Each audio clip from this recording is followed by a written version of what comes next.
Hello guys, welcome back to my channel. আজকেরই নববর্ষ অর্থাৎ পয়লা বৈশাখ।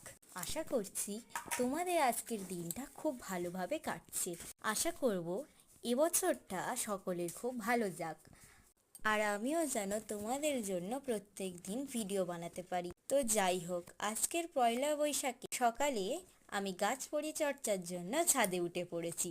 তো আজকের কি গাছ পরিচর্যা করছি সেটা তোমরা দেখতেই পাচ্ছ। এই গাছটার নামটা কিন্তু আমরা জানি না, অর্থাৎ আমি জানি না। খুব সুন্দর মিষ্টি লাল রঙের ফুল হয়ে থাকে এই গাছটাতে। ছোট্ট ছোট্ট ফুলগুলো দেখতে এত সুন্দর লাগে যে তোমাদের কি বলবো।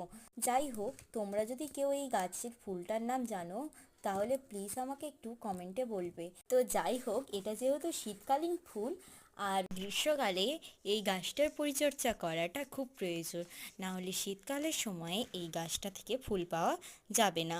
যেহেতু এখন ফুল ফুটবে না, তাই এই গাছটা আমি কাটিং করে এর গোড়ায় জৈব সার মিশ্রিত মাটি দিয়ে দিলাম। তো যদি মাটি তৈরির ভিডিওটা দেখতে চাও তাহলে চ্যানেল পেজে গিয়ে ভিডিওটা দেখে নিতে পারো। গাছে জল দিয়ে আমি আজকের গাছ পরিচর্যাটা শেষ করলাম। তারপরেই বর্ষাকালের অন্যতম সুন্দরী অর্থাৎ লিলি ফুল বাগানের সুন্দরী ফুলের মধ্যে এটি হলো অন্যতম একটা ফুল। বর্ষাকালে লিলি না থাকলে ছাদ বাগানটাই যেন অসম্পূর্ণ দেখায়।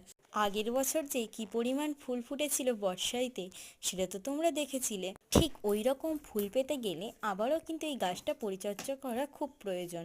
তাদেরও যদি রেল লিলি থাকে, তোমরাও আমার মতো এই প্রসেসে পরিচর্যা করতে পারো। প্রথমে পাতাগুলো কাঁচি দিয়ে ওপরের দিকগুলো কেটে দেবো, এতে করে গাছের গ্রোথটা ভালো হবে। তারপরে গাছের মধ্যে থাকা সমস্ত শুকনো পাতা এবং গাছের মধ্যে থাকা আগাছাগুলোকে আমি পরিষ্কার করে দেব। তারপরে জৈব সার মিশ্রিত মাটি এবং জল দিয়ে গাছের পরিচর্যাটি আজকের সম্পূর্ণ করব। আমার এই রেন লিলির কালারটা হলো পিঙ্ক কালার। তোমাদের কার কার কাছে কি কি কালার আছে সেটা আমাকে কমেন্টে জানাও। আছে রেন লিলির সবকটা কালেকশন আমার ছাদ বাগানে রাখার। এই শুভ নববর্ষের দিনে সকলকে জানাই আন্তরিক ভালোবাসা এবং প্রীতি শুভেচ্ছা। তোমরা সকলে অনেক অনেক ভালো থেকো আশা করব। হ্যাঁ, যারা আমার অলরেডি সাবস্ক্রাইব করে দিয়েছো তাদেরকে জানাই অনেক অনেক ধন্যবাদ। যারা এখনো সাবস্ক্রাইব করনি কিন্তু আমার ভিডিও নিত্য দেখো, তারা চটপট সাবস্ক্রাইব করে দাও।